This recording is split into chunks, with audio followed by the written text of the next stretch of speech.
With the click of a button, we are now live. And welcome, everybody. We are so excited to have this live stream here with you guys. And just a quick intro, we are the Easton Park Neighborhood Specialists, where we bring you topics about all things real estate and also that involve in the community that we live in here in Easton Park.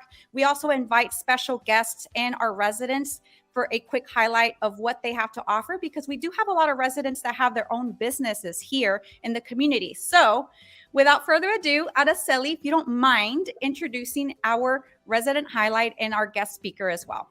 Absolutely, my pleasure. So our guest speakers today, our resident highlight, like she mentioned, is Michelle Gersten with Sassy Simplicity. She's been in the neighborhood for at least 3 years. Could be 4, but at least 3. And then we have Cathy, which is our appraisal specialist out of Corpus Christi, and she is with L Harper and Associates. Yes. So I'm assuming that's your own business. Wonderful. Yeah, that's just my initial, L Harper. When you're making a business name, it's hard to pick, and it was 20 years ago. So. Okay. Yeah, you're right about that. Yeah, is it under an LLC, or was it just like a doing business as for the name? I'm an S corp. An S corp. Yeah. Yes. Yeah, I understand. It's kind of tough to pick a name and then it's taken and you have to come up with another name.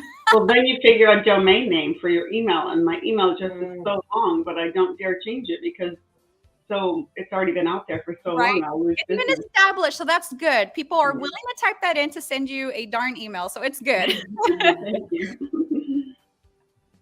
Wonderful. So, Michelle, tell us a little bit about yourself. And well, first, tell us about yourself, and then tell us about your business that you started a couple years ago. Yeah, absolutely. So I'm originally from Titusville, Florida. So I'm from the Space Coast of Florida. My parents both worked for the space program. My dad's actually a rocket scientist. Wow. Yeah. So I grew up in a very high science, high math family. And so when I went to college in undergrad, I originally went on a scholarship, like a United Space Alliance merit scholarship, to be a statistician. And so I went to college to study statistics. I made it to my senior year, and I found that I was so sad. I was so depressed. And so walking around campus, I stumbled into the theater department. And it turns out you can just change your major in like 5 minutes. So I did that. And telling my parents, they were mad. But in that day, I became a set designer for theater and film. And I ended up getting my bachelor's degree and my master's degree in set design for theater and film. I got into the film industry right away and started working for Tyler Perry in Atlanta. What? So I was his set designer, art director, and that was a very fast job before I decided, you know what, I need to change things up. So I headed down to Florida and ended up becoming the art director for the Home Shopping Network. And so I was part of the team responsible for all of live show television. So 24/7 TV, lots of lifestyle stats. Lots of stuff, understanding the psychology of how people buy stuff, how you trick people into buying stuff, huge psychological elements to that. And during that time, I myself became a minimalist because I became disgusted and a bit overwhelmed and stressed by the stuff that I had accumulated because I thought it was normal. And then seeing the Home Shopping Network and the psychology behind things, I realized, oh my gosh, this isn't normal. This is just how we're baked as a society. This is how we're cooked. Right. It's a mind game, it all is. And so I really started to study how do we acquire stuff? Why do we acquire stuff? Why don't we let it go? And I realized in that moment working at the Home Shopping Network, I was like, if I get to start my own thing anytime, it's going to have to do with people letting go of stuff, because I realized that's like the core to a lot of people's happiness in America, at least, is I think we have too much stuff. I think we have an obsession with too much stuff, and it gets in the way of like how our funds are saved and how our funds are spent. And we end up losing that opportunity to acquire funds to buy something that really matters, whether that's experiences or buying a home that really suits our family. So we spend a lot of money on stuff we don't need in exchange for something we may really want. So when I got the opportunity during the pandemic, I started Sassy Simplicity. The Sassy side is still the design side because, of course, I have like 14 years of insane design experience. If you want like a Gothic cathedral in your living room, we can do that. If you want a cool living room, we can do that too. I like the Gothic. I like what you Oh, just let's do it. Let's do it. And then the simplicity side, of course, is that decluttering, the clutter coaching, your relationship with stuff, which like from any designer's perspective, especially a set designer from theater, you understand how strong that connection is between people and their environment. Like your environment is your backup dancer. And if it's not supporting you, if it's not dancing the way you need it to, you got to change it out, fire it, because it has to support who you are. And so I really think that hybrid between design and your relationship with stuff, they go together perfectly. And it's an area that I don't think was fully covered in the market. I don't think people were talking about that. Right. Yeah, I mean, you have such a unique insight into the psychological perspective of it, as well as the things that make people feel differently. Right. I read a little bit just on your site, and I love how all of this came from your personal inspiration, from all of these things that you learned over the years, and then you noticing how valuable this insight was. And I've worked with some designers and some clutter coaches and whatnot, and it's always like you learn something, but I have never known anyone until I came across your site that actually said, hey, I have training in how to make people want things, and so I know all of the tricks that they use to get you to want stuff. I just love that you turned that into something so productive and constructive, and I'm excited that you're here. Thank you very much. For sure. Yeah, and so I gave some about me. People asked about my last name. So my last name, we pronounce it Gersten. They shortened it when my family moved to America. It used to be Gersten Zong. And my family descendants created the Q-tip. So crazy. I'm a descendant of the Q-tip family. If you were wondering who's the most prestigious in here. I know, right? We already knew. We already knew it was the All Q-tip. you had to do was mention Tyler Perry. Come on. That's true. That's true. Blown. No. So one thing that you said is people's relationship with stuff, and no, I'm not crying. I promise. I was just almost choking. So, but anyhow, where I was going with this is I have a problem, and I think a lot of women have this problem with clothes. Like we just keep clothes and clothes and clothes, even clothes that I know I'm not going to fit into. It's wishful thinking, but Ever again, right? Yeah.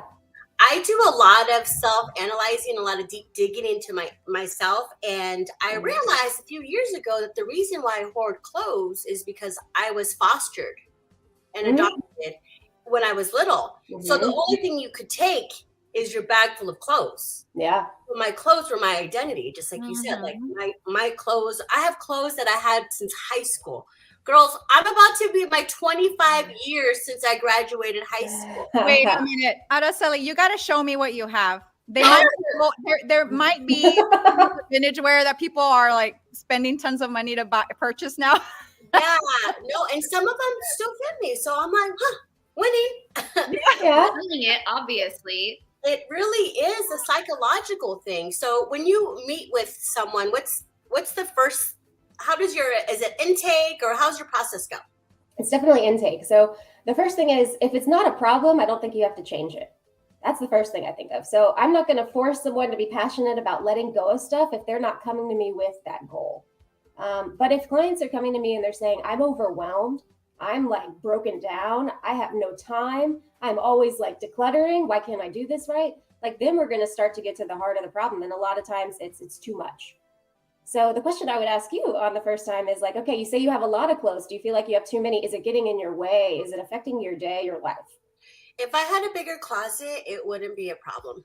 Okay, so it's just the closet size. So for you, it might not be the clothes that are getting in the way. If you felt like maybe you were spending too much of your resources on clothes and like that was getting in the way of like your financial goals, we would talk about that. But I'm not going to ask you or make you figure out how to get rid of stuff if it's not a problem for you, because, you know, it's not just everybody has the same level of, you have too much stuff. You get 10 pairs of shorts and 6 this and 6 that. It's never that. Everyone, like I said, it's your backup dancer. So it's whatever you need, whatever you like, you enjoy. It's there to help your life be happy. And if you're not like upset or disgruntled by how many clothes you have, it's not a problem. Well, thank you. Because you know what? It makes me really happy when remember that I didn't throw away this 80s shirt that's going to be perfect for an 80s party that I might be invited to in the future. And then that 80s party happens. And then I'm like, see? Told you. It only took 15 years, but It only took 15 years. But for sure. But on the flip side, if you're like, yeah, my clothes are in the way, and like I hold on to things like this one shirt that I might use, then we're going to start talking about problem solving. Like, okay, we're going to put yourself in that situation. It happens. The 80s party is here and you don't have the shirt. What are you going to do? Then I have to buy one, and that would annoy me. Or you could borrow one, or you could rent one. Yeah. Like there's options. And so we would start to explore those options to like open up those brain channels in your brain that really, that's what you fall back on when you're freaked out about something. When your brain has a plan, at least you have options and you're not going to swirl in just the pile of doom. You have ways to go. I like that. Can I ask something kind of as an offshoot out of that? Yeah. Do you have kind of a go-to method for people who deal with frequent weight fluctuations? Because I don't know about you ladies, but I have essentially like I have like 3 different wardrobes of depending on where I am in my life. But I found times where it's like, okay, I'm going to go 2 years without using anything from this box. And then, I eventually get to it, but I'm not sure it's actually helping me to keep it around kind of stuff. Yeah. I don't know. I guess that might be a one-on-one type situation where it's like, okay, is it getting in your way? But is that something you come across often? Totally. Absolutely. It's not uncommon. And so the way I approach it, it's really important to consider several things like your finances. So for some people, it's just not mathematically possible to buy new clothes when they fluctuate in weight, which is fine. For some people, they don't know if they'll be pregnant again. So they have like a whole line of clothes for maternity and postpartum. And so what we do then is the design side about how you interact with your clothing. So we have what's called your prime real estate, which is probably where Harper and I are just going to relate on that terminology. Your prime real estate is in your closet right when you walk in. What do you see? That's like your prime real estate. It's easy to touch. It's easy to grab. So your clothes that you might not fit into right now for the next 2 years, it might be worthwhile for us to box those up and put those in your attic or in a super high shelf. So it's not in your peripheral of your main decluttered, like organized, ready to go to clothes. You don't want to be digging through clothes that don't fit you right now for the clothes that you do wear every single day. And so get it out of the prime real estate. Get it out of the prime real estate. Keep your prime real estate decluttered, easy, simple, clothes that fit you, that you feel good in, because a lot of times I know for my female clients, we keep clothes that don't fit, but we think we might one day. And like we end up just this psychological warfare with ourselves, like, oh, don't fit into it today. Like, and I think it makes us be really hypercritical of ourselves and hard on ourselves when we don't need to be. So take the clothes that don't fit now and put them in purgatory. It's okay. You don't have to make a decision on it now. But one day you might realize, you know what, I'm never going to wear that again. I'm never going to fit in it. And I'm ready to let go. And so being ready to let go is a huge part of it too. I love that. So when we're talking about, we're all in real estate and we have, go on a listing presentation. One of the things is people do hold on I would say it's very minimal. People live like in a staged house. Right. However, in Easton Park, we do have a lot of fantastic homes. So you walk in someone's house, like, is this staged or are you living? Yeah, girl. I've been in them. I've done about 50 homes in Easton Park. Yeah, so tell us about, not so much the clothes, but living space decluttering, because that's one of the biggest thing as a realtor. I'm going to have my stager come in and, kind of guide you of what you need to take down or what you should do. I think that it sounds like you would be a better first person for that. But I also think that you mentioned that you do some staging. So can we talk a little bit about that? Yeah, absolutely. I mean, I do staging as well. I can do interiors top to bottom. We've actually done 3 this year, like whole home rental staging. So not even temporary, like it's going to be corporate rentals. It's going to be nursing coming through, and we will stage that whole house with housewares, all the linens, the whole deal. And a lot of times we do it in 2 days, which is awesome. Wow. Okay. Yeah, we go fast. Yeah, y'all sure do. But we realize what makes difference in all of these homes, or in someone that's looking to sell their home and downsize so it looks like their home is more staged, is the word essential. The word essential is really important. So what are you actually using?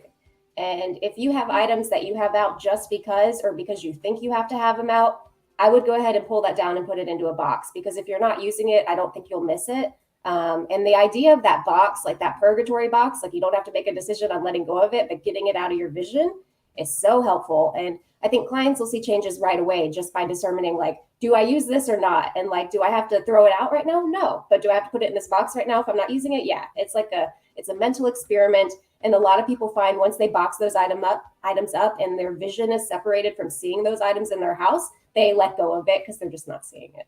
Like emotionally, they let go of it, and then they're just ready. Like, what's in this box? Oh, yeah, that's right. I don't need this. Yeah.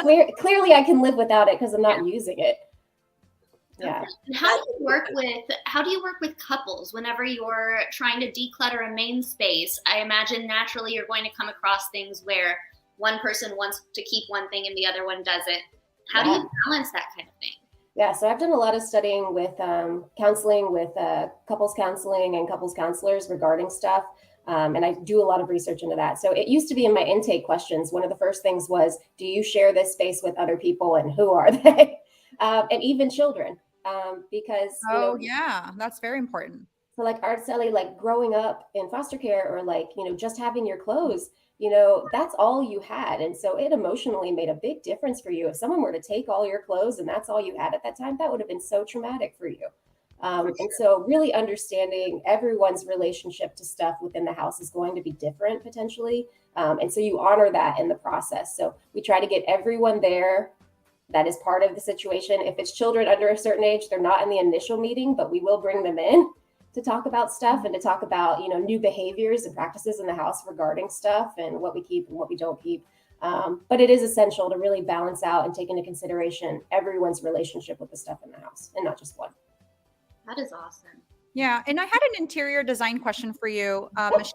So when you have a client that is interested in maybe changing up the mood of the house, such as mine right now, I have lighter walls, and I'm thinking, well, what if I did want a Gothic look, but I don't want it extremely Gothic. I want a mix of other things. How do you put my words and translate it into, I'm a visual person, so it's hard for me to visually tell you what I'm seeing in my head. How do you do that? Because it's so hard to communicate with people sometimes what I want. And I'm like, no, that's not what I want. So I'm kind of curious on your process with that.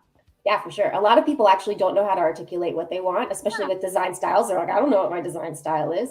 And a lot of people don't realize too, your design style is actually probably a hybrid of multiple styles. Yes. Which most design is when you really study it. It's hard to find design that's just 100% pure something. And so the first thing we do is dive into visuals. So we'll get on things like Pinterest, or we'll pull out magazines, and I'll be like, okay, before we meet, you need to show me like 20 images that you're excited about. And you don't have to like everything in the image, but if you can be like, okay, you see how this corner of the room is set up? You see this curtain? Yeah, I'm feeling it. And like working with clients for so many years, like going that route where I really see what inspires them, I start to pick up on the patterns and on the design aesthetic that is theirs. And it really helps me formulate and target more inspiration that'll really lock in what they're feeling. And so we always start with pictures because most everybody is very visual. Right. That's so awesome. I love that too. So what happens when it entails, and as you know, with a lot of homes here in Easton Park, a lot of the features are standard if they haven't already upgraded, right?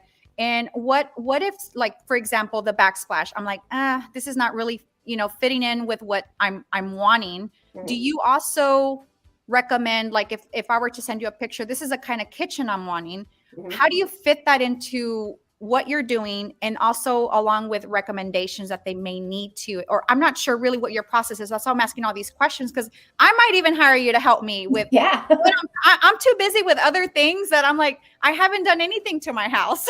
It's a lot of work. It is. It takes time. It takes energy. Yeah, it is. So that's why people hire people. But when it comes to things like kitchens and bathrooms, we touch on those too. I'm happy to pick out tile, talk about cabinet colors, what the cost would be to like change out cabinets or to repaint cabinets. But we can also talk about ways like, how do we incorporate this look without changing out some of these core expensive features? And there's always that thought too, like sometimes when people make secondary modifications to a space, it might not be as wonderful as the first initial design thing, especially in new construction. So it just depends on how drastic what you're looking for is different from what you have now. We have a lot of clients that are cost conscious. And Mhm. so it's important that we're not just like ripping out all the tile and retiling everything and redoing all the cabinets, because it does add up. But from like a potential resale opportunity, if I see something that will benefit the property, we'll lean a little bit more into talking about that, about the cost, about the design, how it'll impact the design. Yeah, we look at like every route to make sure that we're balancing with their budget, with their design goals, and the worthiness of that option. Absolutely. And I think that's very important that you just stated that, because some people are either looking for a design for themselves to enjoy, others are looking for resale potential. So which kind of would entail something different, right? Because you got to look at trends. What are other people liking? So yeah, I can definitely see that in the value that you provide. I think that's fascinating. That's awesome. I love that we have you as a neighbor that we can reach out to. Yeah, absolutely. For this kind of, so tell me a bit more about your intake process. If someone like myself or anybody here in the neighborhood, or anybody for that matter, is interested, would they simply go to your website or just email you? Would they call you? What is the process like? What would you like to see happen?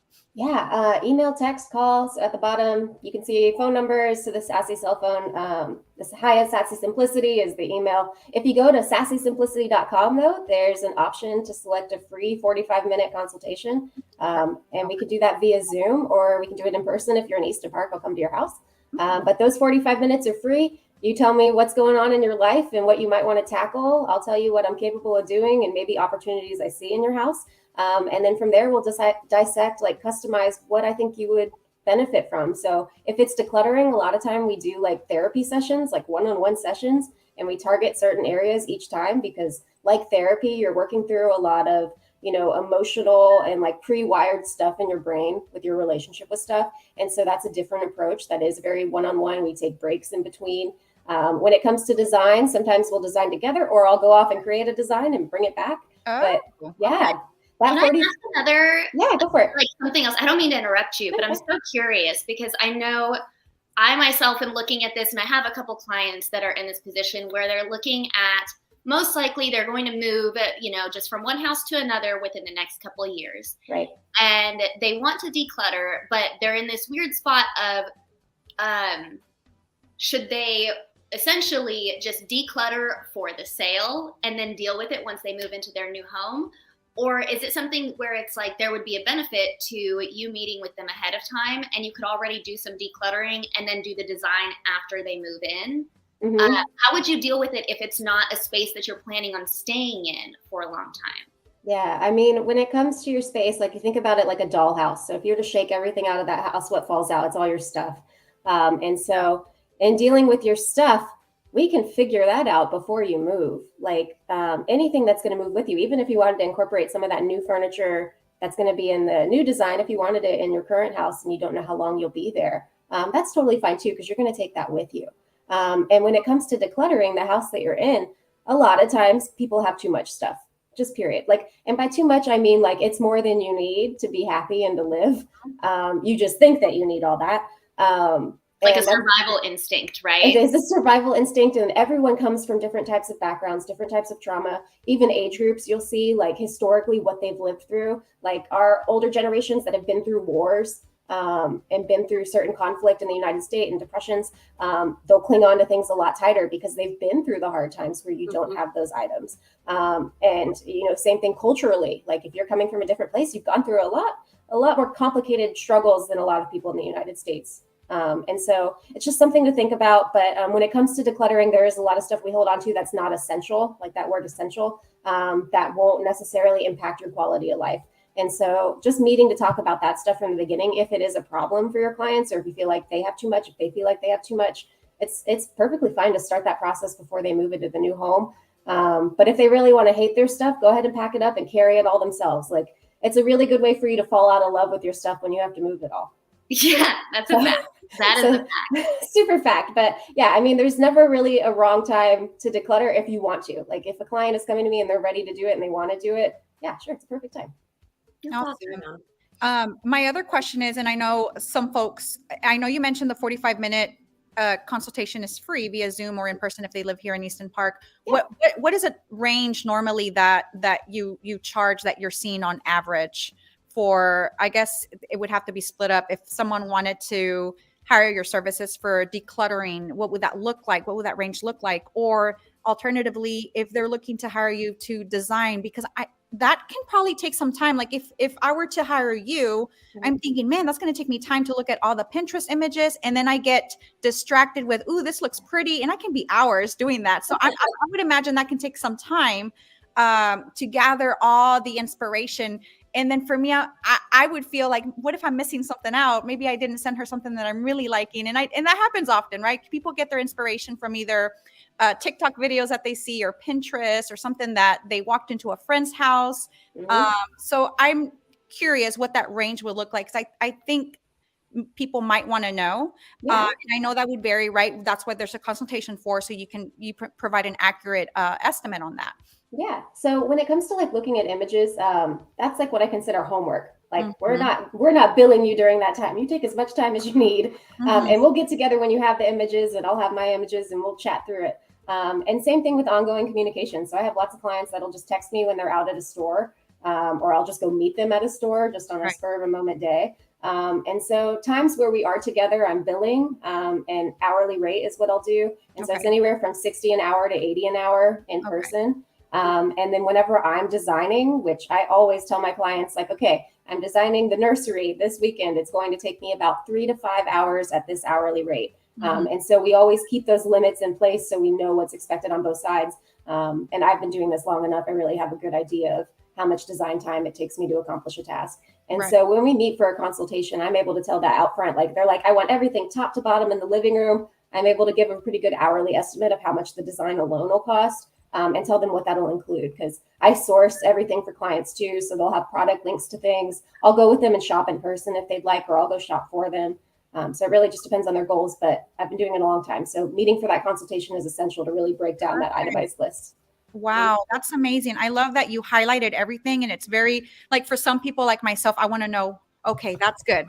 That's good. That's doable. So I love that you have a good system in place. It sounds like you've done a lot of research to be able to understand from someone's standpoint, right? You're able to pick out what they're needing and understand where they're coming from so you can better help them.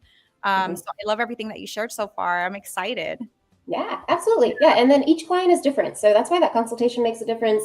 And I'm very observant along the way. Like, it's always interesting and dynamic to try out something new with a client that, brings something to the table that we haven't experienced, or something that we want to try something new. And so having that opportunity with clients all the time is awesome, because that expands our knowledge base and what we're able to offer as a company.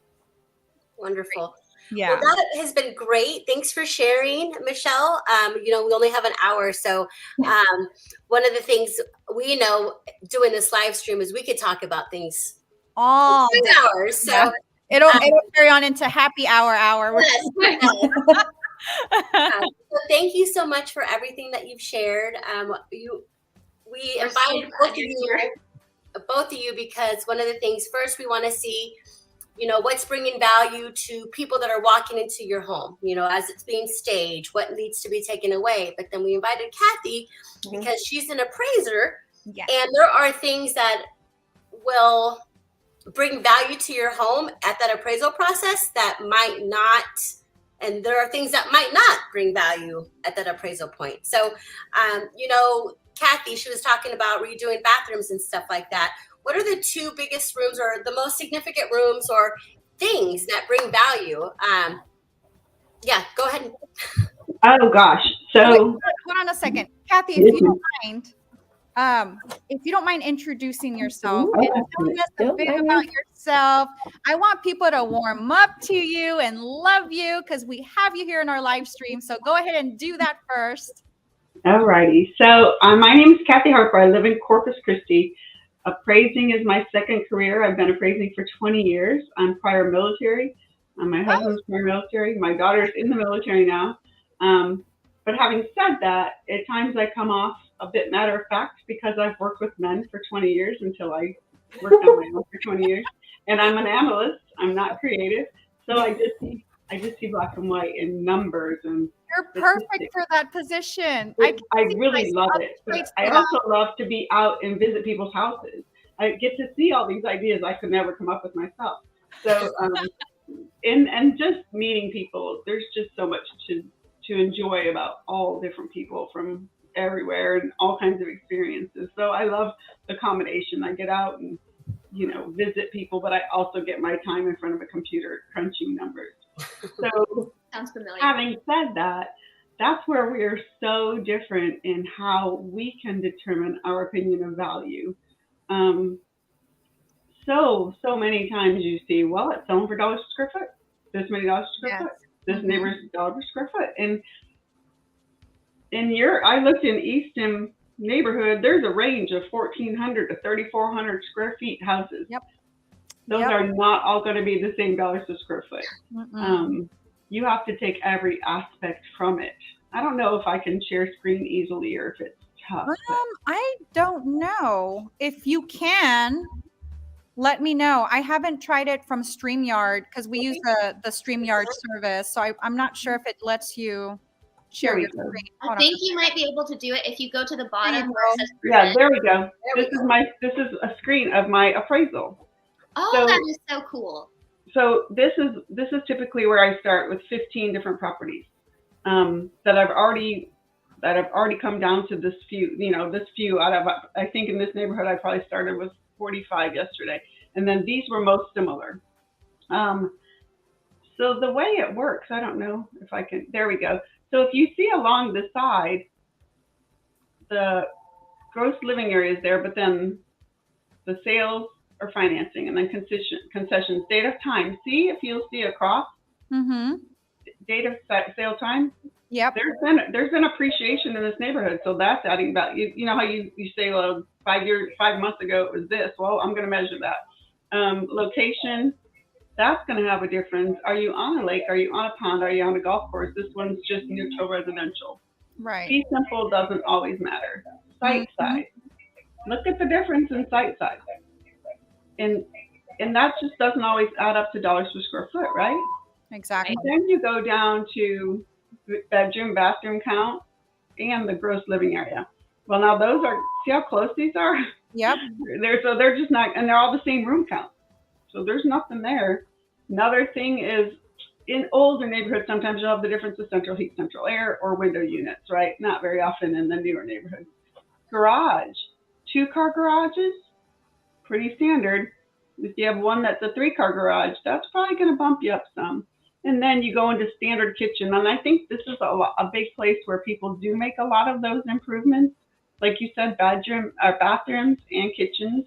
People spend most of their time in the kitchen. So if you're in a neighborhood where your kitchen's the very best, it's probably going to show up here. And so that's how we can compare.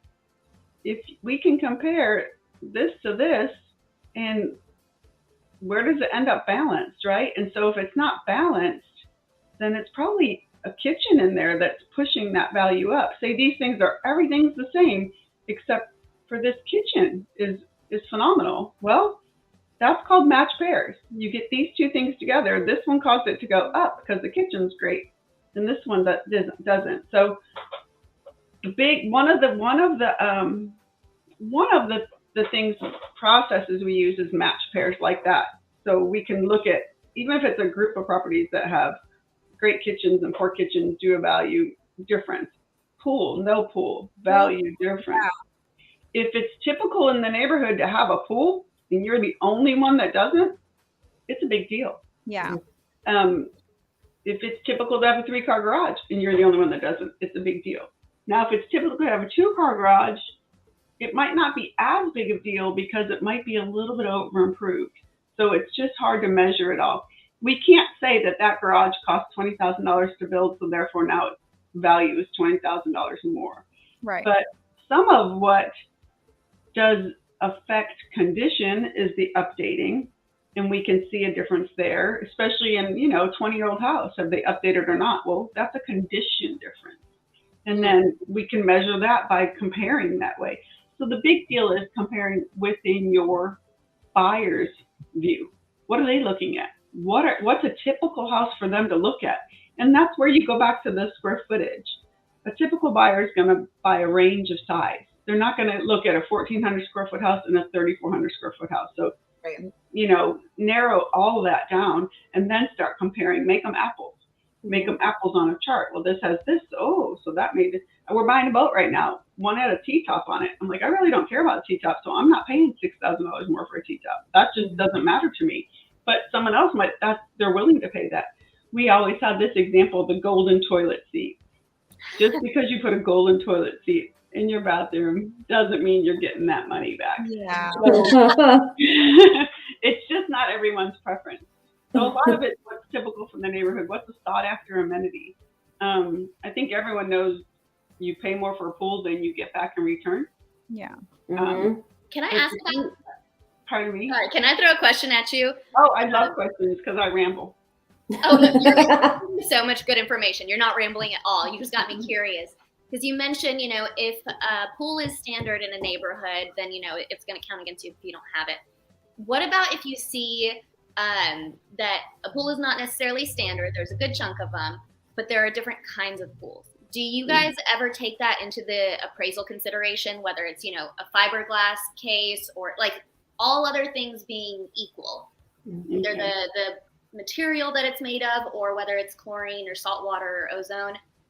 Does that go into it? Really, I will tell you why it's very difficult to do that. Because in the data in the MLS, we often don't even know. Right. Nobody tells us. And we don't get to see the comparable properties. We only get to see the one we're appraising. So I'm on the board of governors down here in Corpus because I am like swimming with sharks going, please give us data. Yeah. We need data because otherwise I won't be able to compare. Like I can read through that MLS and go, when I see it like this and they're still off, I can go, oh, this one had a heated pool and this one wasn't. Like you and I know that's more desirable, but we're statistic people, right? So we have to prove it. It used to be, I'll say 20 years ago, there was literally a chart. If it was a fireplace, it was this much more. If it was this, it was that much more. And so much not anymore. And then there's a difference in bathroom count. If you're a 2-story and you have an extra half bath, is that really measurable? It's kind of due to the inconvenience, right? You don't have to go upstairs for your guests because you don't want them in your master bath typically if it's downstairs. So it's all that puzzle, putting it together. Anyone else have something before I go into other things? I had one question that has not anything to do with design or anything like that, but the solar panels. How do I tell them, like, it does not bring value to your home because that's like, I got solar panels, cool. You had them. Okay, I have done classes for solar. I'm very interested in it because I want to know. And there again, you can say this house had them, this house didn't, so that might be a market reaction. But I hate to say against the solar panel salespeople out there, it's really hard to prove. And Fannie Mae has guidelines. If those panels are leased, they're not. You cannot include them. They have to be owned by the homeowner. And sometimes they'll let them pay off as part of it. But then how do you figure that out for the comparable properties? Like there's so much to it. And Fannie Mae has guidelines. I don't know if anyone's ever looked in the Fannie Mae selling guide, but it's a public it's a whole guide about from underwriting to lending to appraisal format, all that sort of stuff. And it will tell you some of these rules, and that's the Fannie Mae selling guide. You can download a PDF and then word search it, but there's a lot of rules about solar. Sometimes they're included. I've gone through a class where we can figure out how many kilowatts you typically take in by the owner's data. They'll give it to me and how much they take in and then how much it saves them. But we can't do, again, a dollar for dollar because some people don't want those solar panels on their house. Right. And then the renting, the leased ones, sometimes the lease is for 20 years and that technology, that might be outdated in 20 years. Like there's just so much to it. I've seen $100,000 houses with $20,000 of solar panels on them and they don't have a garage. So it's a really hard thing, but I've proven it a couple times. I've actually used some data to show that difference in market reaction. And then the lender came back and said, no, we don't want to include that anymore. Change the report and remove it. So it's a very slippery slope. I just don't know that we're there yet in technology. In the Gulf Coast, your corrosion is going to tear you up. Yeah. They're not going to last 20 years. So I do see solar panels as part of it. Other thing that I had concern to share with you is about enclosing a patio and enclosing a garage. If it first it has to be finished in a similar manner to the rest of the house. If you've heard that before, which means it should be insulated the same. It should be floored and walls the same. And additionally, it should function. It should function in a manner. Say you have a 1,600 square foot house and you enclose the garage. A 2-car garage is 400 square foot. So you have 1,600 square foot in one room, that's 400 square feet. Not equal to a 2,000 square foot house. It's not just that you lost the garage. Is in your house, you have a smaller kitchen than a 2,000 square foot house. You have smaller bathrooms than a 200 square foot house. So functionality is very important in this. Sometimes they do them very well, and they create more than one room space. And it does contribute. And then maybe they're on a bigger enough lot where they'll put a detached garage. So they're not losing the garage and they are gaining some livable area. But it's not equal. 1,600 square foot house with a 400 square foot one room that used to be a garage is not equal to a 2,000 square foot house, even if you make that another bedroom. That's the other thing to talk about bedroom count. 3 to 4 in some neighborhoods is hard to see the difference, especially because some of them have a den.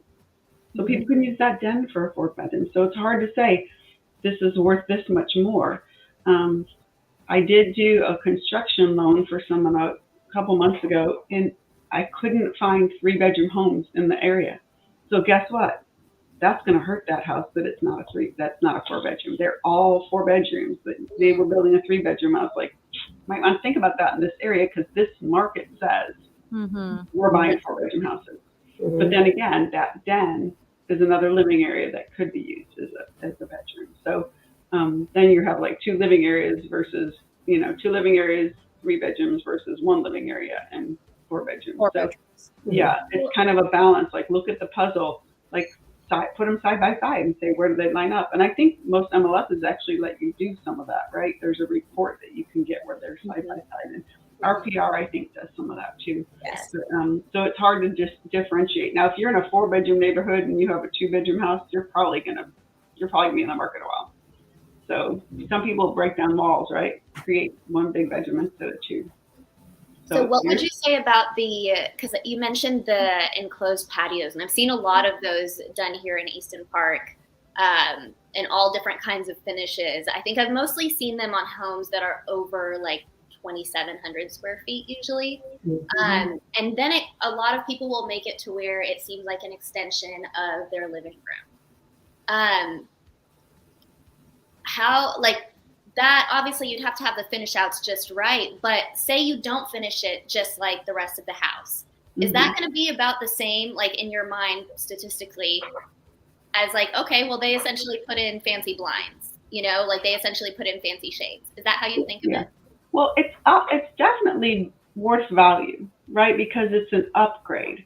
But there again, we're going to measure, okay, these 2 have enclosed patios, this one doesn't. Where is the market moving? Do they all have enclosed patios? Because that's a big difference. And then whether or not it counts as gross living area is whether or not it's finished the same, which it's got to have central. It's got to have central heating there in Texas. You can't just open that French door and say, oh, my house unit is cooling that. Ask any air conditioning guy. He'll like, no, you need more tonnage. You can get 4 months of the year where you can use it normally. Exactly. It's not a year-round use, especially, you guys are just the same with the heat as we are. So, but it's definitely another line item. It doesn't mean that it's not worth something because there's a section in our report that's got porch, patio, deck. So we enhance that there and say it's enclosed. It's screened in. I've even noted if they're screened in. And when I got everything else balanced in my report, I can say, oh, these tend to move this way, but then I can weight the similar property. Say I have 4 sales in there. I can say, well, I'm giving most weight to sale number 2 because it has a similar enclosed patio as my subject does. And so we lean that way. So it's kind of tricky. And I know that that we're all very we're very different in how we approach these things. But those of us that try hard, we're going to look for that. We're going to say, well, what did the market say about this? But we can't say they spent $10,000 on it, so it's worth $10,000, because we have to think of every time proving to a lender, or heaven forbid the state, about why I made that adjustment. What research did I do to support it?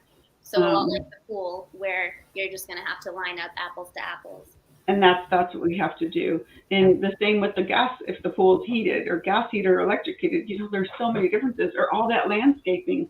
Landscaping is beautiful, but if I don't water that grass, it's dead. That grass is just as dead as if we don't have any.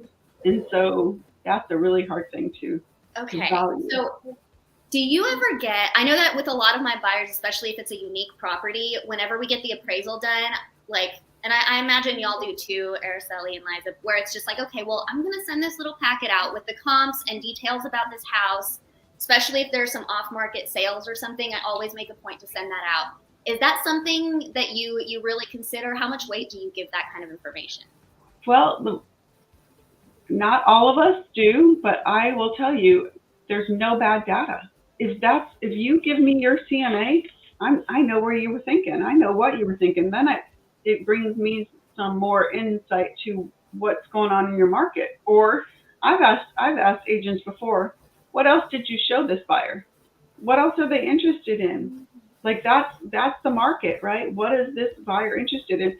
Some areas you all know it's school district. I want to buy in this school district. Some people don't want a pool. So what else did you show this buyer? So I know that Candy she's got a little list about an appraiser packet. And I know that there should be a CMA with every listing agreement. So that's the data that you share with the appraisers. Like, this is what we were thinking. This is how we priced it. And that's where we learn, dollars per square foot. It's like, no, it's not just that. So love to have data and have it before I go to the property. A lot of people don't realize that we are required to view every comparable property from the street at a minimum. So if I'm going to compare a property to your subject, I'm going to go look at it while I'm in the neighborhood. Mm-hmm. So if I get it afterwards, I have to go back. And it could be one that I'm like, oh my gosh, I missed this, especially with off-market sales. Yes. I was going to say off-market is another one that makes it difficult for you guys as well. And off-market sales, we need like a signed HUD-1, absolutely completed and executed, and a floor plan. What is this house? How big was it? How many rooms did it have? Just think about, I don't get all that data that was on MLS. I need all that data. Mm-hmm. So, but definitely put them in there, but get them to their appraiser before they go to the house, or at least have them at the house when they go. Okay.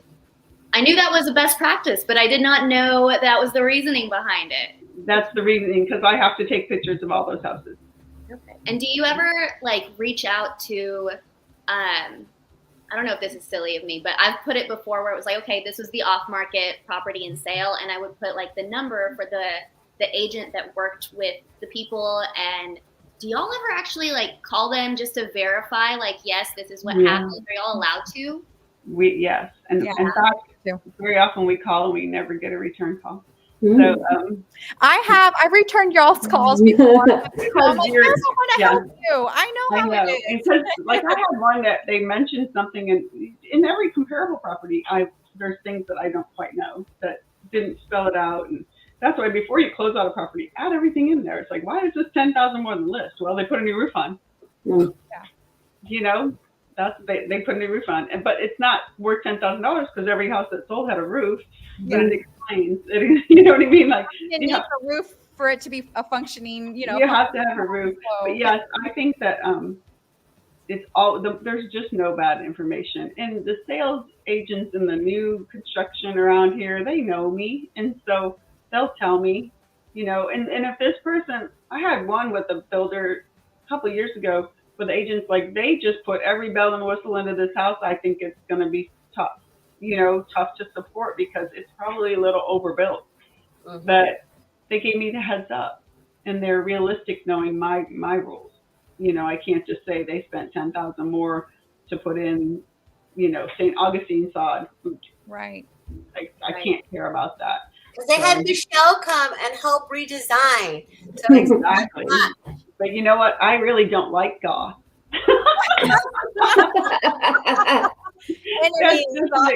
That's just an example, though. You know, those are personal preferences, and Michelle knows that too. Those are all personal preferences. Some people say a fireplace is really important to them. We live in South Texas. To me, a fireplace steals a wall. Totally does. It's not functional. I mean, they're aesthetic, right? But they steal a wall for decorating or designing your furniture. So everyone's got their personal thing. But yeah, appraisers that are, I don't know, that I try really hard to see what the buyer's seeing. If they're willing to spend that much money, they'll take every bit of data you have. I apologize for those that are cranky and say, I don't need you doing my job. And we just have to apologize for those. And there's that fine line between, can we talk to you about value? We can't technically talk to you about value. You can present anything you want to me. I just can't say, well, this is this and that's that. I can say, that's good, but it's the only one we have around like that, or, that sort of stuff. Sometimes things are overbuilt, but data is just good to know. It just helps us know why you lean that way. And I've had agents, after properties are closed and done, they said the seller insisted on listing it this high, and I knew it wasn't supported in the neighborhood. I've had agents hire me to do appraisals for properties that they have listed because they can't convince their seller that it's not worth that. So I'll go do a pre-sale appraisal, and then a couple times they come down in their price and it sells within a couple of weeks or more or less, depending on where we are. Now they got an official report to back up. Well, they're getting another opinion. That's right. Because they could get another appraisal. If they're going to finance the property, and then it's subject to whatever the other appraiser's opinion of value is. So exactly. It is tricky, but it helps as well. So to understand. Well, communication helps, and whatever you can leave. I can't talk to you about exactly what value is, but you can tell me anything you want about that property. And I have agents here that know if I call, they're like, oh no. They know that I'm having trouble supporting, and so I want more data. Like, okay, I want more data. But, yeah, I just had one last week. She goes, I know. I go, okay, but it was a really unique property, and it's water views and its location by a boat launch. It wasn't on the water, but it had the really nice benefit of the water, so it was a really tricky one. But I'm always asking for more data. And honestly, some people are in a hurry to sell, right? So they sell low. And you know what I do with those? I throw them out. I just don't even use those because they're going to mess up the data. Yeah. But we do get challenged with that now with all this automated valuation models. We're challenged with those things because we know this, and that computer didn't. That computer didn't know that was a rush sale. The people were transferred or lost their job or something, so they're willing to come down. But those sales that are affected by odd things or not typical things, that's important for us to know too. I had an agent call yesterday. She said the buyer was a broker and didn't take a commission. Everyone's going to kill me because it looks like I sold this so low. I said, write it in the remarks before you close it up. So, yeah. But I'm sorry I can't give you a dollar amount for improvements. I can only understand the process. Yeah, that's understandable. And I think, and like you said, it's all subject, it's opinion and whatever the buyer is looking in the area. And Easton Park itself, it's a very unique neighborhood. We do, like you said, you did your research. We have homes that are 2-bedroom homes all the way up to 4 or 5-bedroom homes. And like you said, from 1,100 all the way up to 3,500 in square footage, because each section of Easton Park has their own unique homes and types of homes. We have townhomes, regular homes, houses with casitas, or yard homes. So different. And we present so differently across the board. And that goes back to what both of y'all are saying with the fireplace. It's just like, you're not really going to know until you walk in and feel the space for yourself. At least for us, I know that's how we are for whenever we do our listings. Yeah. You can't really give somebody an estimate of what their house is going to be worth without going. Oh, God bless you. Thank you. Yeah. And so it's all, and that whole casita thing too, if you look at my chart I showed you, that casita, if it is not accessible from the interior of your house, it has to be counted as separate gross living area. Ah. Doesn't mean it's not worth it. Because if it's not attached, If it's, Now, yeah, let me ask you this. This is what I heard, and it could be incorrect. But if there's a breezeway through, but if it's attached through an awning, would that count? No? Okay. it specifically says if you have to go outside to get in, if you have the least conditioned area to go into the other conditioned area. You I have know to that's go why outside. Scott Felder started making their casitas attached, not on all plans, but on a lot of plans. I just saw one this weekend where it's like, yeah, you can go in through the main hallway door, but it also has a separate entrance, and then you can. And that's how they're getting away with that. But now if it has a second kitchen, that's sometimes conflicting with code for probably not your neighborhood, because I'm sure they're all doing it the same and they're doing it good code. But in some of the older neighborhoods, right, you have to be careful of code. We have an area that if it's over 500 square feet, a casita, if it's over 500 square feet, you cannot rebuild it if it's demolished, like flood, fire, whatever. You cannot rebuild it. So lenders want to know if that can't be rebuilt, I'm not giving it any value. Yeah. Right. But it's a Fannie Mae thing that if you have to go outside to get in, but that doesn't mean it isn't valuable. Right. The most important thing is that we have to know so that we can find others like it and then compare them. Yeah. We need to know the square footage of the casita versus the square footage of the main house. You know, can you put your 5-year-old out there? It's not equal, right? Yeah, right. If that's your fourth bedroom, it's not equal to a fourth bedroom inside the house. You can't put your 5-year-old out there, you know. But some of them, some people, they're more valuable because mom's going to stay out there, right? So we just have to find other properties that are selling for mom space too, right? Okay. I have my last hypothetical question. No, I love questions. I don't mean to be awful. But I'm curious, since a lot of times, and I'm sure you guys also see, you know, at the time that this sold, there was this much on the market. And so a lot of times if you have a lot of inventory, obviously you're not going to have multiple offers. So it's going to look like the price is lower. And on the other side, if you don't have anything on the market and something goes up and it's pretty flexible, you're going to have multiple offers a lot of times, right? Would you normally discard those the same way that you would a seller who took a really, you know, low price because they had to move? Or how do y'all deal with multiple offers in this situation? Well, we often don't know that there were multiple offers, so they don't put them in the remarks? No. And if you do want me to know about your multiple offers for your subject, you can send me like page 1 of the contracts. Like, this was offered at this much. I don't need to know all the specifics. You can black out things, but prove to me that I had multiple offers. And then I'm going to call those other agents and say, did you have multiple offers? And it's all about not knowing what happened with the comparables. Gotcha. But then if you saw the time adjustment, I export data from the MLS into Excel spreadsheet, and I have math that shows me where median goes up and down over the month, and then I can make time adjustments. Okay. So if the most similar property sold 6 months ago and our market's ever moving, I can find a proof of the market change, and I can adjust for that. So, and that comes in with the multiple offers, right? As the market's changing, those things, like the one I'm working on, had like a 0.9% increase still in the last year, because it's a new development. It's out by a school where they just opened a high school out there and people want to live there. So it is still appreciating. And that's why we don't use statewide numbers, and we don't even use citywide numbers. We use market for that buyer. That buyer's looking here. So it's quite expensive, but that's my soapbox, is MLS data has got to be as thorough as it can be, so that we can do the measure.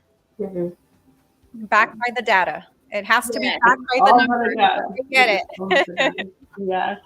Yeah. So, no, and for what it's worth, it frustrates us too whenever people don't put the data in there for us to actually give our buyers. So well, the casita is a perfect example, right? We have Port Aransas has a lot of stilt houses, and they'll put a 1-1 on the first floor that's totally separate than this top main house, and they'll list it as a 4-bedroom, 3-bath, and then you go to your buyer and you find out it's not, and that makes you look like you don't know what you're doing to your buyer. So it's not just an appraiser issue, right? It's also an agent issue. It's an agent issue, because it makes us look bad. And you're not going to know every house. Like, you're going to know in time. You're going to know, okay, that house is not really a 4-bedroom. Right. But I'm not going to know if I didn't get in it. Mhm. or see pictures. I've called some agents, does this have an interior stairwell? You know, if it has an interior stairwell, okay, I can count it. But if it doesn't, I can't. So builders are getting better about that, though, putting in a different stairwell. And you can lock that door, then you got that privacy, you know? Mhm. So anyways, but yeah, we all need to know. Yeah. That's awesome. Yeah. Thank you so much for that, Cathy. I think, and you can see, hopefully the audience can see how different the two worlds are. Like Cathy, you're data driven.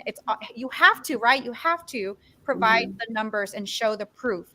While Michelle here has to provide you from the aesthetic point, right? And coach you. Mhm. in The emotional point. Yeah, exactly. I love Yeah. that. Well, and that's marketability. Those are the houses that are going to sell in 2 days. Mhm. Yeah. Trends. It's marketability. So Presentation. yeah. The ability to have that nice, clean presentation that appeals to everybody. Yeah. It's huge. Like that's usually, especially in Austin, we have such creative people. You know, it feels so hard to like bring things down. So Yeah. they're definitely both super important sides to consider whenever to you're make it Yeah, happen. yeah. I Definitely. mean, I know when I go in a house, if it's well kept, it's clean, there's no weeds. Like you can tell a home that's been well kept. Mhm. If it's been well kept for the things you see, there's more chance it's been well kept for the things that you can't see. And that lends to 100%. condition, you know, that lends to condition. And I think that, you know, you've all said that you want to see your buyer wants to see themselves living there and neat and tidy and everything. Right. So that's definitely part of marketability. We just can't measure it for value because their stuff's going to be gone. I have to look at the house and not their stuff, right? Right. I can't look at their Exactly. stuff. That's so true. It's like, okay, $10,000 for a clean house. I know. You got a nice piece of art there, all right? Right, exactly. That's Yeah. so hard too, because you can't get something staged if there's people living. Well, it's hard to get it staged if there's people living in it, right? Mhm. But one of the last houses I sold, there wasn't anyone, so we got it fully staged, and it sold for significantly over what the other houses had with the same floor plan. And I had agents calling me and being like, "What was the difference?" And I was like, "It was vacant, but it was also just beautifully staged to where everybody who walked in commented on it. So we got multiples." Yeah. They wanted to live there. Yeah. Yeah, they want to live there. They see themselves living there. They feel that emotional availability. Mhm. I love it. And hopefully they had more money down. Oh yeah. Hopefully they had more money to get down. Yeah, people are very visual. So like staging a home right now, especially right now with how many homes that are on the market and sitting for a while, you have to be competitive. You have to stage it so people can see themselves in it, to see the potential of the space. You have to see it. Yes. Michelle, I did want to ask you one thing. Cathy mentioned something about the landscaping. Do you provide any landscaping service, or you kind of have someone go-to for that? We have go-tos that we'll refer out to. Landscaping is such a specialized area when it comes to irrigation and drainage, and places like Easton Park, where we do have a master list of plants that are approved. It's important whenever you're doing major landscaping to hire a specialist that knows the species, that knows your property, knows the region. That is something you want to have insurance on with somebody who has that knowledge base. Because it's expensive and you want to make sure you're making the right choices for your space. It's living items. I don't think our team would claim to be like, we're experts on this. Like, experts are people that train in it and specialize in it. Gotcha. Okay, so hand in hand with that, do you ever do outdoor designing and or I guess it would be furnishing, but I know a lot of us start off with like, oh, this ugly little deck house, and then never work. Yeah, absolutely. There's a lot of times, like clients right now, we'd love to do that in the fall. Fall is the best time to get our designs locked in, and then we're getting quotes. And so we are locked in for like December builds. So by January, we're getting ready to put in plants, and like February, they're scheduled March, and like the perfect weather hits and those plants get all that time to establish. But that's where we partner with landscape developers and with exterior contractors. So I'll partner with my clients. We'll create the vision. We'll say, yeah, deck needs to go here. Pergola needs to go here. We want plants here. We want this elevated. I'll put that into renderings. That's like a huge part of my portfolio, is knowing how to digitally render and to create floor plans, because I have a master's degree and a bachelor's degree in set design. I can floor plan like no one's business. So we'll get all of that stuff into a packet, a design packet, and that makes our negotiation process and our communication with our landscapers so much easier because they have the idea of what the overall goal is. Okay. And then you still can source all of the furniture, all of the outdoor furniture like you would everything else. Yes, absolutely. Such a big help there. I mean, because can you think, I mean, if for busy people, right, that's overwhelming to think of all the things that you have to do. And then basically how I see it is we have one point of contact, and that's you. Right. And you pretty much, like, we tell you, here's what we want, and you handle it magically, right? Some magic in the background. Yeah. Keep us up at night. Yeah, you don't want it to. You don't want people scrolling, like comparing prices on items, like especially shopping from vendors, like what sofa is the best sofa. You know, you don't have to sit there and guess. Like, I'll give you my top vendors because I deal with them all the time. And like, I will send you to the store. Go sit on this, go sit on this, go sit on this. You can't go wrong. Like, oh, I love exactly. that. Exactly. I love that. I'm so excited. I'm really excited about this live stream. I feel like I know they're two worlds, like I mentioned earlier, two worlds are two completely different worlds, but it in some sense, it kind of does work well together. Once it's staged, it's clean. And then when Cathy walks in, I know she can't give an opinion on the staging or the cleanliness, but it really does help out the overall appearance because the buyer does determine the market of what they're willing to pay for on a house, right?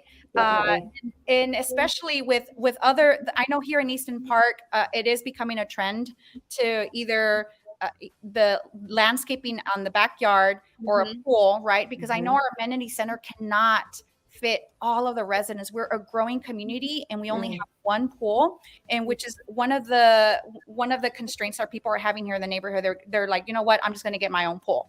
So it is becoming a trend with the pergolas and the landscaping. I'm seeing also living room conversion, not living room, the laundry room, how people are doing so much with their laundry room. And it is a trend now. It's a trend this year. It's becoming a trend where people are going to want to see that more and more often. So I think all of that with Cathy's help, I mean, everything kind of marries in a way to help with the data. Hopefully we can provide that in guide people data and tie it together. Yeah. And we can, help people out here in the neighborhood or elsewhere here in Austin. So that's why I'm excited about this live stream. I'm definitely going to save both of your contact, Cathy and Michelle, to contact you guys for more help that I may need as well. So girl, yes. Oh my gosh. I'm over here like, actually, this sounds like a dream. But I also just love that you guys were able to kind of validate what I know some of us know, which is like, some of these choices, yes, they're going to be big investments, but you make them for you. You just have to have that expectation that if you're putting in something like XYZ, it's what you really want and not because you expect to get the full price that you paid for it back on it, right? Right. Exactly. Solar panels. Well, it's like in the 20-year-old house, the one that's got the updated kitchen is going to sell faster and higher. Like, but when they're all the same, we can't say that this centimeter granite is going to sell more than that. That's true. Yep. That's true. And same with the solar panels, like what Araceli mentioned. It is you'll see it when you drive in the neighborhood. A lot of people do have solar panels, but it doesn't add the value. I hate saying that, but it's like so much money, but and if you want to talk about psychological warfare, they are trained. Those solar salespeople. Oh my gosh, I know. I keep having to look at my door, and I'm like, man, I don't want to be mean, but I'm like, I just don't. I'm not interested. No, they're not there to play games. Yeah, don't think you're mean. No, no, they're intense. Oh my gosh, yeah. Coming from the Home Shopping Network, where we steep in it, I was like, oh my gosh, they are full on boiling these people in the psychological prowess of selling. At some point, Texas wasn't even buying back the energy. Right. Yeah. And Austin, so with Easton Park, it's good to know, like, we are outside of the city border. So, getting those incentives that you get inside the city of Austin, you just don't get that in Easton Park. Yeah. Wow. Yeah. But you do have to avoid your warranty if you get it on a brand new house, because the roof is not going to be warrantable in the same way, when it's older. Yeah. So, and some of those solar companies say, "Oh, we'll take on that insurance for you," but it's like, we'll see if you're still around in 5 years. I know. Yeah. Yeah. And people are loving the solars here in Easton Park because the Tesla roofs, Yeah. it's trendy. It's trendy. It's trendy. It's If I think it makes a difference if you have a converter. Like if you can take that power and not have to sell it back to a power distributor, if you get to convert that power on site and not be on the grid, Right. I think that might be valuable. But then we still have so much gas integration into our properties here in Easton Park. So you have to like modify your water heater and modify your gas range so that you are purely electric and not having to pay that additional bill. Yeah. Yeah, it's a lot. I love sustainability. I love tiny homes. So if you want to talk about getting off the grid, I'm here for it. Okay. Maybe one of our future. Okay. Q&A, but we are going to put it on the books. Put it on the books. Put it on the books. We lose the power too much sometimes. Like, Yeah. Texas needs to get it together. Exactly. Yeah. Oh my goodness. Generators. That brings in generators. Oh, How yeah, much is a generator worth? for sure. What is it worth? Kathy? What is it worth? And what's the liability? I'm in a hurricane zone. Yeah. What's a generator worth? Yeah, there you go. Wonderful. Oh my goodness. You guys have been awesome to chat with. Thank And you so much. yeah, thank you so much again for joining our live stream. Again, I have put both of your contact information in the YouTube live description of this video. So when we do end the live stream and people just want to go back and watch this again, then they will be able to see your contact information so they can contact you if they ever need your help for any of the services that you do provide. Again, thank you for being out here in the live stream, and I hope you guys have a good rest of the day. I hear it's beautiful. I haven't been outside yet, but I think it's beautiful outside right now. So It looks good. Yeah, it looks nice outside. Yeah. Thank Well, you y'all guys have a again. great day. It's Bye, nice to meet guys. you all, and I'll help any way I can. Yeah, absolutely. Reach out. Yep. Thank you very much. Bye, y'all. All right, bye guys. Bye. So fun. Oh, that was fun. So now we're going to move on to the market update, and I will keep it brief since we're already past an hour into our live stream. So guys, hang tight. Oh, I choked on my saliva too, Araceli. No. Like I did.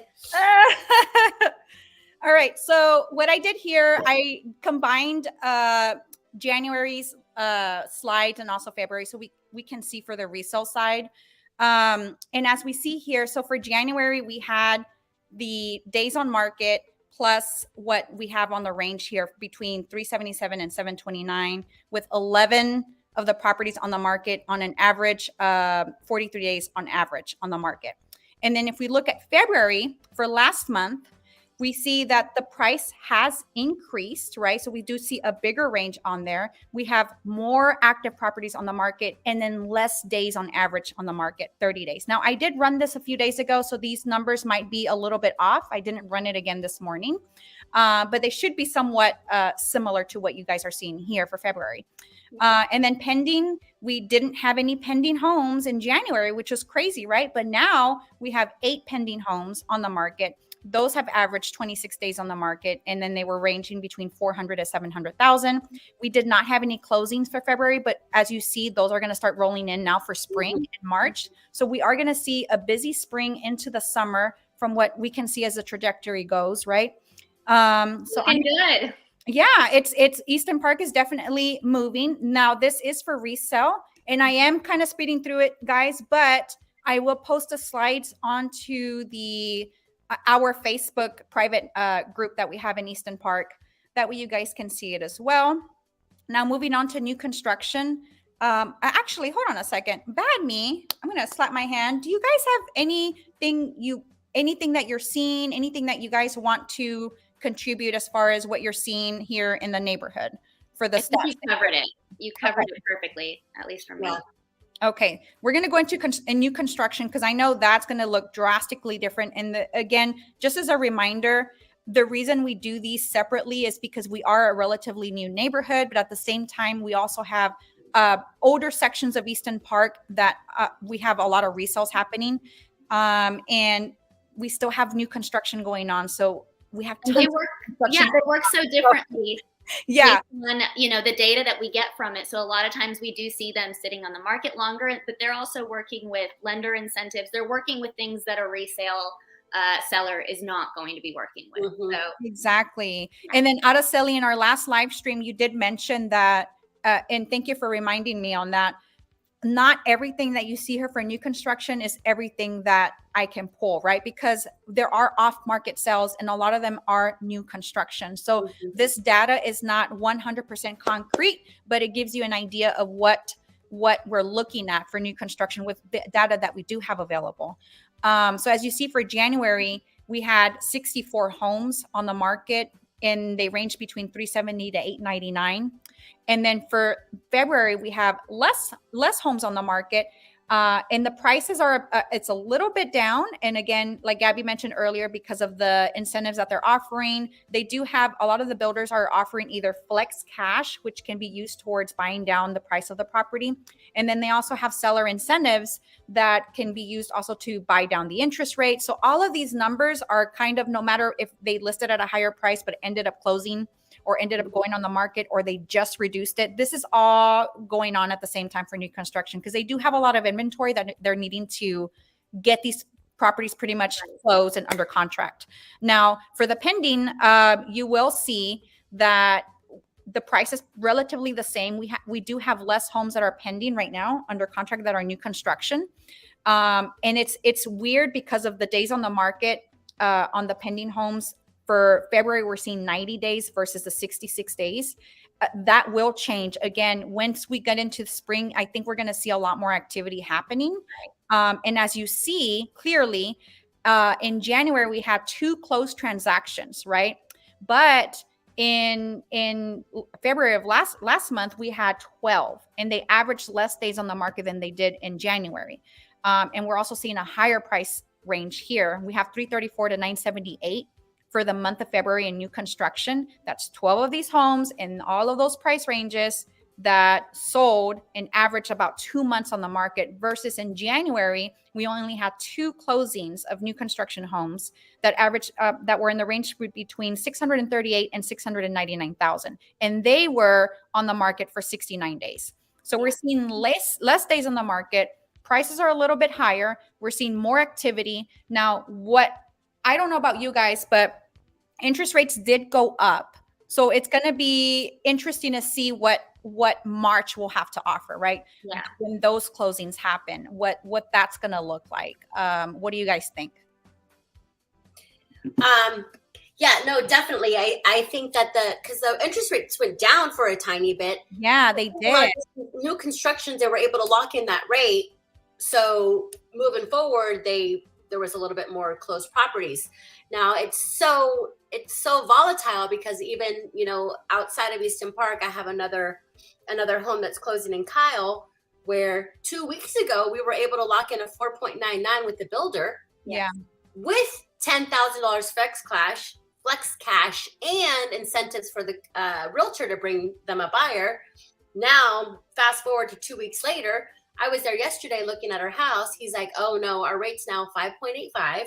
We took away the flex cash and no extra incentives for realtors. So I think a lot of it it's what's going on with the interest rates, but then also with the builders, how desperate they are.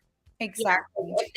If they're throwing money at you, like, yes, let's lock that down. And I told my client yesterday, I said, hey girl, like, we're so lucky that we made that move because now they're not offering that. And that's one thing as real estate professionals, we have to be able to gauge that if it feels good, it feels right, then we need to advise our clients in that sense, because everyone's waiting like, oh, interest rates are going to go down, prices are really going to go down.